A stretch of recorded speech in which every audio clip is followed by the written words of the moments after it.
9. The judicial opinion. 9. 1. The causes and consequences of judicial opinions.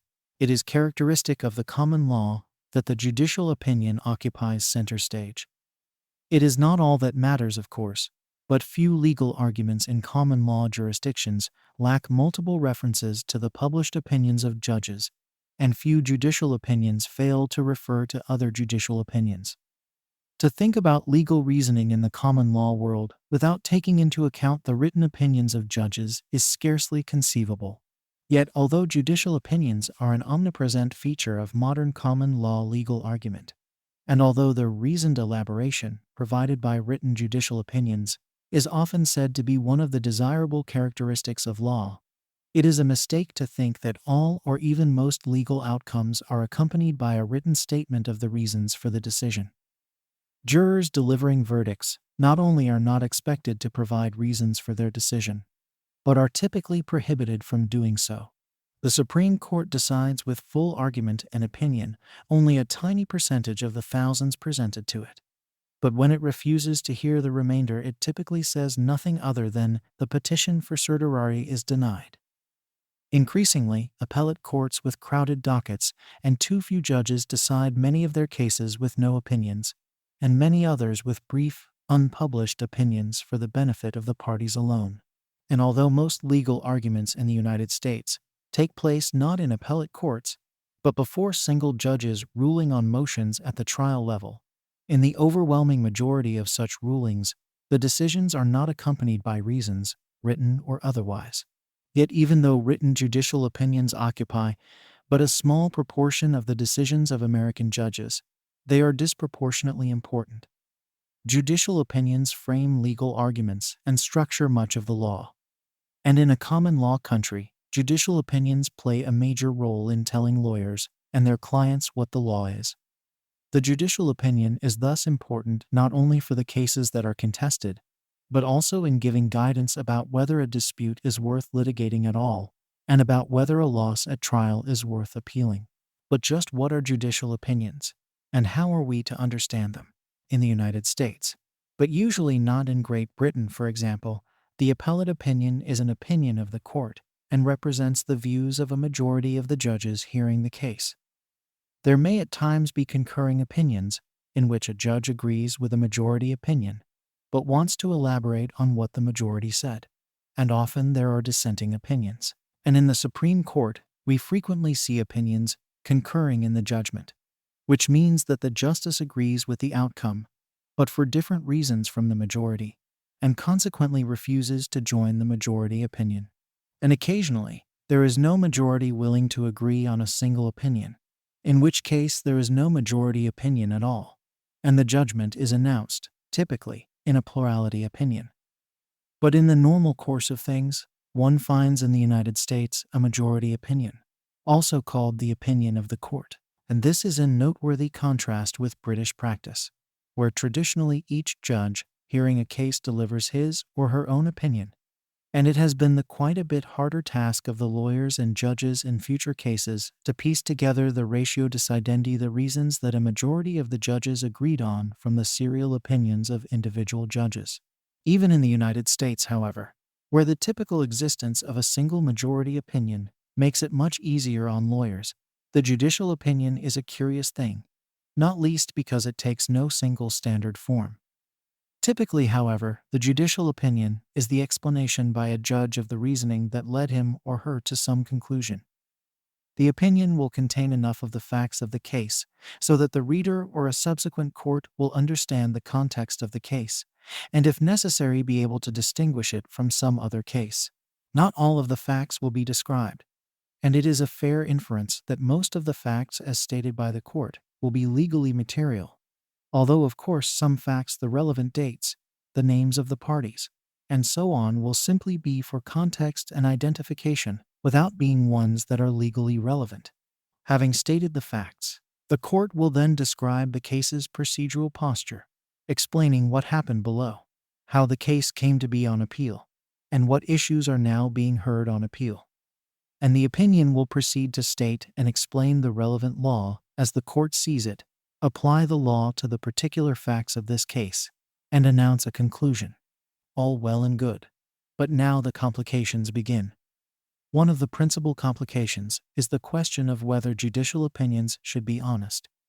It might seem as if the answer is obviously yes, but in fact there is a debate about judicial candor that addresses just this issue. The arguments in favor of candor are pretty straightforward. After all, the idea that public officials, a category that includes judges in a democracy, should be honest and transparent in what they say to their constituents hardly needs much argument these days. But although honesty or candor might be the default position, the arguments against candor are intriguing. Typically, these are not arguments that urge judges to lie. They are, however, arguments that draw a distinction between the motivation or history of a judicial outcome and its written justification. As the legal realist C. Chapter 7 insisted, the actual motivations for a judicial decision, how and why a judge actually came to the conclusion she reached, often diverge from how the judge subsequently explains, justifies, or rationalizes that decision.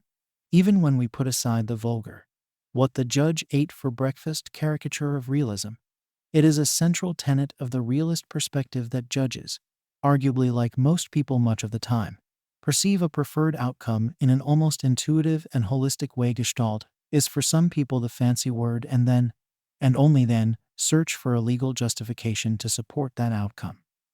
Under this view, the first reaction of the judge is a flash of understanding, and most of what happens thereafter is an attempt to buttress what the flash of understanding initially produced. But even those realists, such as Llewellyn, who believed in the decision-guiding force of rules, albeit not the paper rules that one would find in the law books, believed that judges were conventionally required to justify their outcomes in terms of the rules that were to be found in collections of legal rules. From even the mildest and least radical realist perspective, therefore, we see the view that the explanation of a judicial outcome is not so much a report of the process that led the judge to reach the conclusion she reached, but is instead an after-the-fact account of the legal rules, precedents, and other sources of legal doctrine that support rather than motivated the outcome. Indeed, the frequency with which seeming non-realist judges talk about judgments that will not right suggests that it is the mainstream rather than the radical view that a sense of the right outcome precedes the judicial attempt to find formal legal support for it. In fact, the view that judicial opinions are largely about providing the strongest legal support for a decision, reached on non-legal or quasi-legal grounds, is a widely held but contested opinion. But the view that judicial opinions are largely about making a decision that was the product of choice and discretion appear, as if it had been compelled by earlier cases and other legal materials, is far more than just a widely held opinion. It is almost certainly the conventional wisdom. Once we understand judicial opinion writing as the practice of offering legal support for decisions often involving elements other than the formal law, justice, for example, or efficiency, or wise policy, or even mercy or pity, we can see that many, maybe even most, judicial opinions are not fully candid. They read in the language of legal or rule-based motivation or compulsion, but their goal is to provide support or justification for decisions reached for different reasons. Perhaps it would be good if this were otherwise. Perhaps judicial opinions should describe accurately how the judge reached the decision she did. But as long as the idea of a judicial opinion as the accurate report of a decision-making process remains far more an aspiration than reality, the alleged importance of judicial candor turns out to be a substantial exaggeration. 9.2 Giving reasons. We have seen that giving as opposed to having reasons is less pervasive in law than often asserted. At times, judges or courts do not give reasons because doing so would be inefficient or impossible as a practical matter. There is no way that the Supreme Court can be expected to provide reasons for why it does not hear each of the thousands of cases a year it declines to review. Much the same can be said about trial judges when they rule on objections to testimony during a trial, and about trial judges who must rule on large numbers of often mundane pretrial motions. The judge who simply announces sustained or overruled or motion denied is a ubiquitous figure in actual legal practice. If judges were required to explain the reasons for each of those decisions, even orally, the trial process would come to a standstill. and we do not require juries to give reasons for their verdicts, not only because of the difficulty and inefficiency of trying to get 12 people to agree on the set of common reasons for reaching their verdict, but also because the theory of jury decision-making, just like the theory of the secret ballot in a democracy, normally, unless there are credible grounds to believe that the jury engaged in some sort of misconduct, precludes external evaluation of just why a jury decided the way it did. With respect to the typical appellate opinion, however, and for many substantial trial court rulings, judges do give reasons for their judgments, and it is worth considering just what they are doing when they do so. We start with the observation that a reason is almost always more general, broader in scope than the result or decision that it is a reason for. If you ask someone why he is carrying an umbrella, and he responds that the forecast is for rain, the implication is that whenever the forecast is for rain, he will carry an umbrella not just today, but on all of the occasions on which the forecast is for rain. When a physician says that she prescribed a statin drug because the patient had high cholesterol, she is saying that there is a reason which may at times be outweighed by other reasons to the contrary to prescribe a statin drug, not just in this case of high cholesterol, but in all similar cases of high cholesterol. It is very much the same with the reasons given in judicial opinions. When the Supreme Court in Brown v. Board of Education famously justified holding racially segregated schools unconstitutional under the 14th Amendment by saying that separate but equal schools are inherently unequal, it was announcing not just that the separate but superficially equal public schools in Topeka, Kansas were unconstitutional, but that all separate but superficially equal public schools were unconstitutional. Similarly, when the California Supreme Court in Knight v. Kaiser Co. refused to allow the plaintiff to claim that the sand pile under which his son died was an attractive nuisance, it supported its conclusion by explaining why sand piles in general, all sand piles, and not just the sand pile under which the plaintiff's son was asphyxiated, were not to be considered attractive nuisances. Thus, when a court provides a reason for a decision, it gives a justification necessarily broader than that decision, and accordingly it announces what is in effect a rule or a principle, standard, norm, or maxim more general than the decision itself. To provide a reason in a particular case is to transcend the very particularity of that case. And indeed, the same structure operates when a court seeks to justify a rule or principle itself. Just as providing a reason for an outcome ordinarily takes the outcome to a greater level of generality, so too does providing a reason for a reason, or a reason for a rule, or a reason for a principle. When the Supreme Court in Griswold v. Connecticut struck down the Connecticut law banning the sale of contraceptives, it struck down the particular law because it was an example of the larger category of laws banning contraceptives.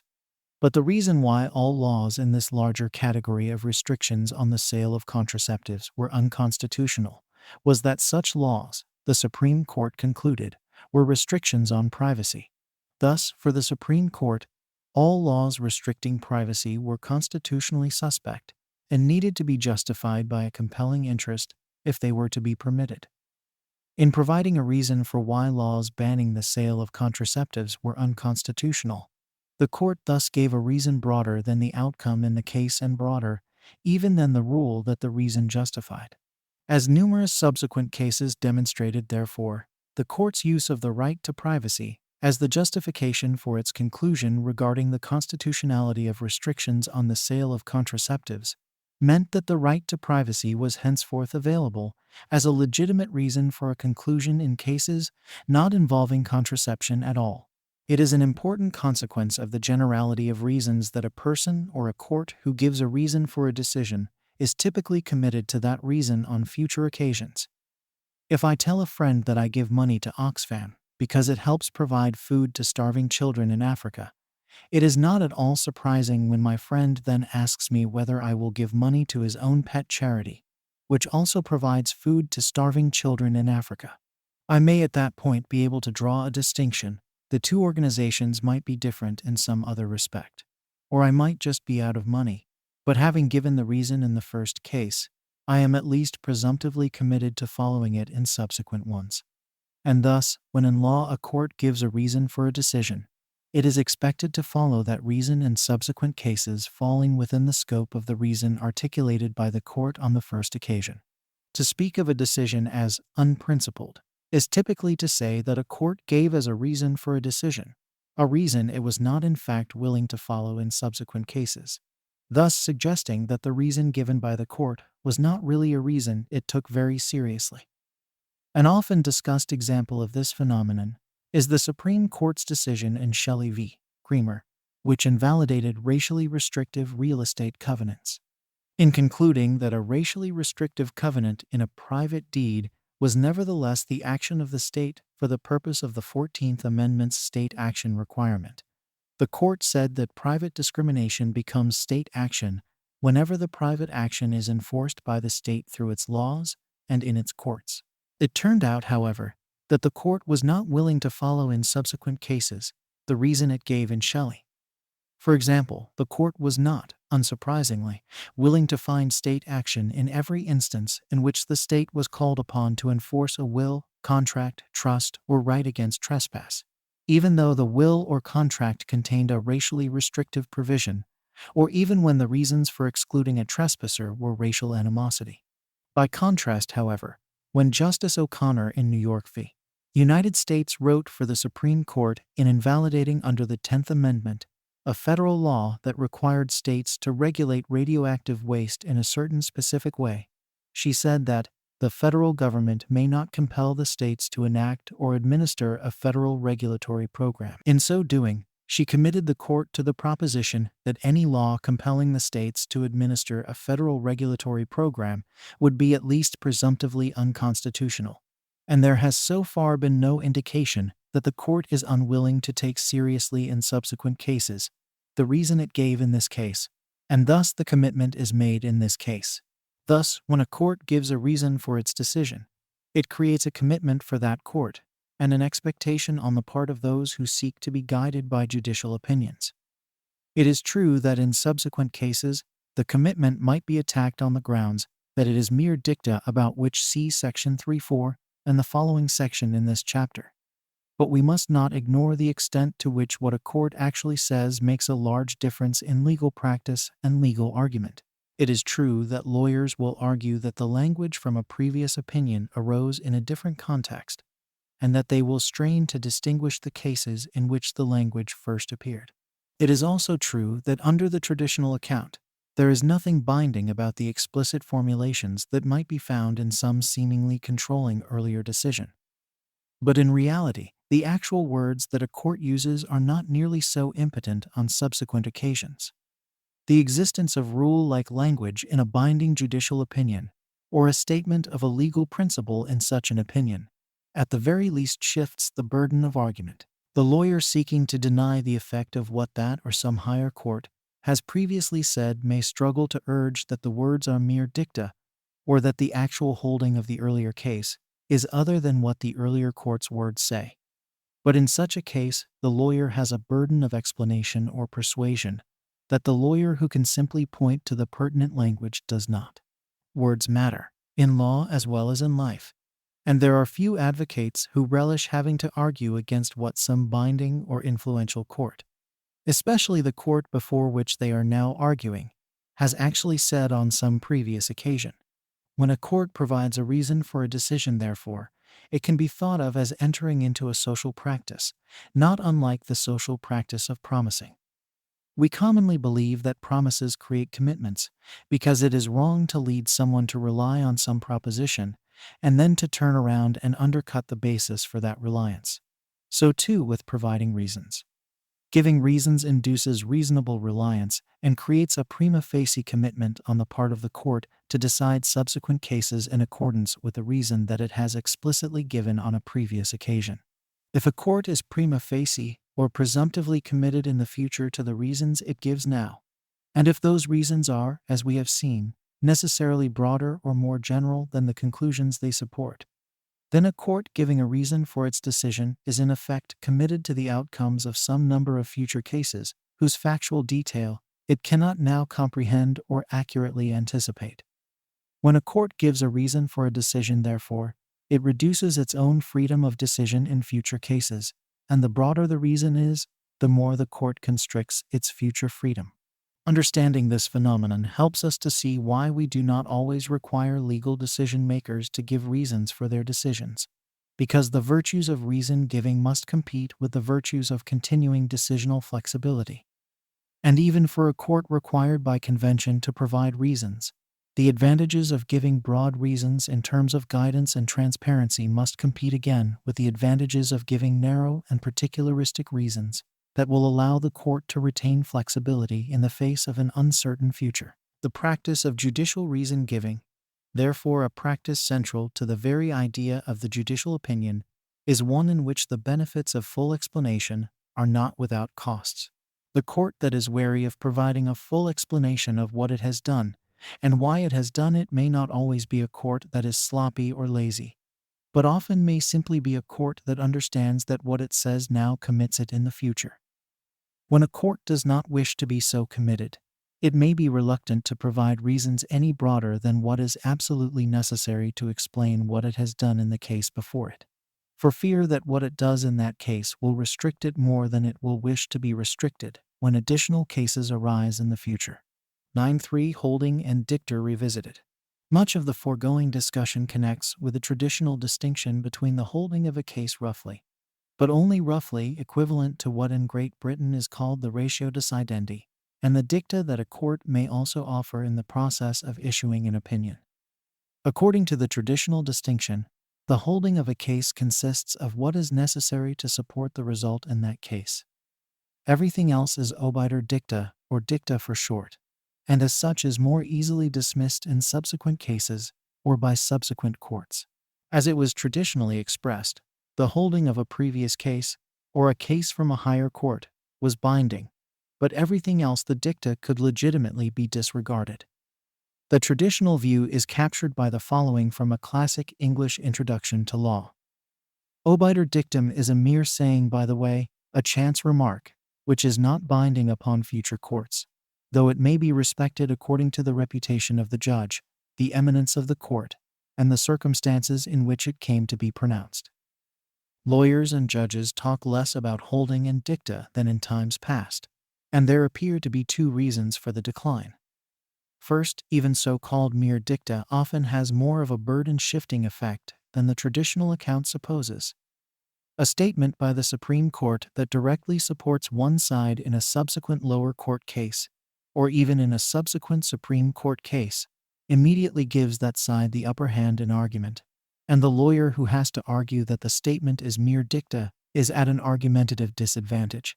So too for statements by other courts. Lawyers can and do argue about which part of an opinion is holding and which part is dicta. But the lawyer who can point to specific words and argue from what an authoritative or influential court has said already has his opponent off balance. Not only does dicta have this practical power, but even the theoretical distinction between holding and dicta is also open to challenge.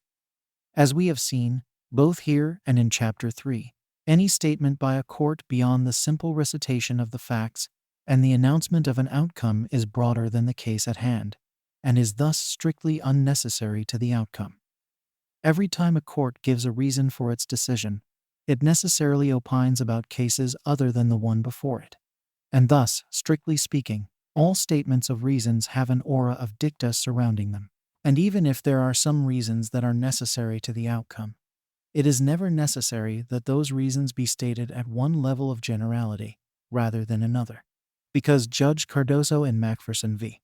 Buick Motor Company could have announced that the reason for the outcome in that particular case was that automobile manufacturers were liable regardless of privity to the ultimate consumers for injuries caused by defective parts in those automobiles, was his actual reason about manufacturers, and not just about automobile manufacturers broader than necessary because it encompassed manufacturers of products other than automobiles. Even then, would it have been broader than necessary because it included manufacturers of automobiles other than Buicks? As we saw in Chapter 3, trying to identify what a case stands for without reference to the case's own statement of what it stands for is elusive at best.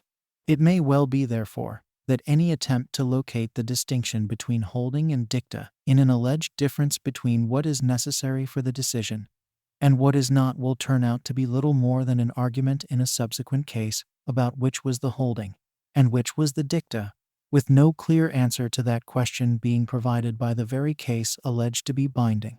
In Parents Involved in Community Schools v. Seattle School District No. 1, for example, a 27 Supreme Court case dealing with affirmative action and racial assignment in the public schools. Both the majority and the dissent accused the other of relying on mere dicta from earlier cases, and the lesson of this may be the skeptical one that dicta is little more than a statement of a previous court that an advocate or subsequent court now wants to discount, and that a holding is the statement of a previous court upon which a lawyer or judge now wishes to rely. This idea should not be taken too far. In Flood v. Kuhn, the Supreme Court upheld professional baseball's historical exemption from the antitrust laws, and Justice Blackmun's majority opinion gave as the principal reason for this outcome the failure of Congress to react to two earlier Supreme Court decisions, Toulson v. New York Yankees, Inc., and Federal Baseball Club v. National League, which had reached the same conclusion. This being a statutory and not constitutional case, the court reasoned Congress's failure to eliminate a court-announced exemption could be taken as congressional ratification of that exemption. And because this was the reason for the court's decision, albeit a reason broader than absolutely necessary to support the outcome, it would be perfect appropriate for a lawyer in a subsequent case to rely for authority on the proposition that congressional failure to reverse a Supreme Court statutory decision could be understood as an endorsement or incorporation of that opinion. Opposing counsel could claim, again appropriately and plausibly, that this broad statement was sufficiently broader than what was necessary to support the flood result, that it should be taken as non-binding dicta, and the clash of interpretations of the court's reasoning would hardly be unusual. But the facts of the case and the explanation of this reason were not the only things to be found in Justice Blackmun's opinion. The opinion also included a long discussion about baseball, offering for the reader of the opinion a long list of great players throughout the game's history, quotations from Casey at the bat and Tinker to Evers to Chance, and numerous other references to the game in poetry and literature and popular culture, as well as various other amusing, but not especially relevant observations about baseball in American history. And there is an obvious difference between this part of the opinion much closer to the chance remarks identified by Professor Williams and the statement of a broad reason that actually did support the outcome. In this respect, the former can be considered to be real dicta, and the latter just a broad statement of the holding. To this extent, therefore, there remains some substance to the distinction between holding and dicta, but it bears emphasizing that the distinction is fragile on both theoretical and practical grounds. In reality, all statements of a previous court in a case that are in any way different from the case now before a court will be dismissed by one side as dicta, just as those very statements will, as statements, be heavily relied upon by the side that those statements favor. The distinction between holding and dicta may help the subsequent court slightly in deciding how much weight to give to the previous statements, but it is far more likely that the judge will simply label as a holding those previous statements that she wishes to follow for other reasons, and will similarly dismiss as dicta those previous statements that the judge, again for other reasons, has decided that she does not wish to follow. 9. For the declining frequency of opinions. From 1986 to 28, the number of appeals filed in the United States Courts of Appeals increased by 110%. But in that same time, the number of judges on those courts increased by only 15%.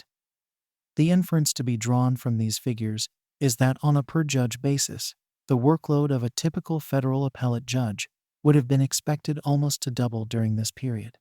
Federal appellate judges might compensate for this increase in caseload by working twice as hard. But that approach would be possible only on the assumption that these judges were not working very hard in 1986. If that were the case, then a doubled workload, while not pleasant, would have been manageable. But there is no indication that federal judges were slacking off in 1986, and thus the federal courts have been faced with the problem of how to deal with twice the number of cases in approximately the same number of judge hours. The solutions to this problem have been threefold. and all relate to how appellate courts, especially federal courts of appeals, have dealt with so-called easy cases. Recall from Chapter 2 the discussion of the selection effect, the phenomenon by which legally straightforward disputes tend not to be litigated and legally simple trial outcomes tend not to be appealed. If I have left my car in neutral and forgotten to set the parking brake, and it rolls into and damages another car, it is almost certain that I or my insurance company will make an out-of-court payment, and that will be the end of it. And if for some reason the matter winds up in court, and I am compelled to pay damages, in the ordinary course the damages will be paid, and no appeal will be taken. And as a consequence of the rarity of such legally easy matters winding up in appellate courts, the cases that do get appealed represent the atypical corner of the law, a corner disproportionately represented by hard cases, the cases in which both sides have some reason to believe that they can win. The selection effect is important, but a large exception to its operation, although not the only exception, is the domain consisting of criminal appeals, petitions for habeas corpus, and complaints brought to remedy what are perceived to be unconstitutionally restrictive prison conditions.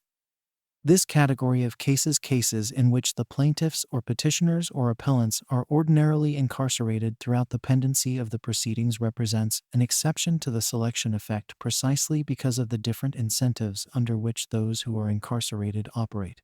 So although for a typical corporate litigant, the cost of an appeal might be substantial, in the typical criminal appeal, the defendant has assigned counsel at no cost to the appellant, and often the very fact of filing an appeal has advantages for someone who is incarcerated.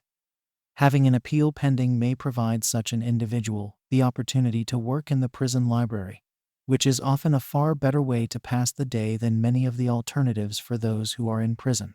Moreover, the prisoner may have the opportunity to leave the facility when a petition or appeal is actually being heard. And perhaps most important is the sense of hope that having a pending appeal brings, even if the likelihood of success is very small. As a consequence of all of these factors, many criminal appeals and prisoner petitions are close to frivolous under existing law, and would be the kind of cases that someone paying for a lawyer with his own money, or who had valuable options for his own time, would not pursue. But these dimensions do not apply to most criminal appeals and prisoner petitions. And as a result, the typical appellate workload consists of an unexpectedly, from the perspective of the selection effect, large number of cases that do not present very much difficulty, many of which are criminal cases. In dealing with these easy cases, federal appellate courts started in the 1970s to issue rulings from the bench immediately after, and occasionally during the oral argument. After a brief whispered consultation or passing of notes, the court would simply announce in open court that the judgment below would be allowed to stand, and that would put an end to the matter. Alternatively, the court might do the same thing by post-argument written order, and the large number of cases described in the Federal Reporter as being in the table are typically of this fashion, easy cases whose resolution neither needs nor receives an explanation. Most common, however, is the practice of accompanying such summary decisions by a brief opinion written solely for the benefit of the parties. As discussed at greater length in Section 4.4, the court in one of these opinions will typically explain its ruling in an abbreviated way, and will by court rules specify that such opinions are not to have precedential effect. And until a recent change in the Federal Rules of Appellate Procedure, the courts would often have a court rule prohibiting citation to such opinions. In the modern era of electronic publication, such opinions are generally available, and indeed many are now published in the Federal Appendix, so it is more than a little misleading to persist in the common description of such opinions as unpublished. But the important point is that the courts that issue such brief and non-precedential opinions wish to make clear that they are intended for the benefit of the parties only. This practice, which is also followed in many of the larger and busier state appellate courts, has been controversial, with one federal appellate panel even briefly holding that it was unconstitutional to limit the precedential effect of its own opinions on the grounds that this was an impermissible abrogation of the common law powers of the courts. Insofar as it rested on the Constitution, the decision was an aberration. but the controversial aspect of the practice persists. Should courts issue opinions upon which others may not rely?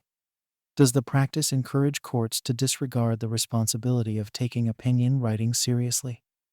Does writing an opinion for the particular case only lead appellate courts to slight the implications of a decision for future cases?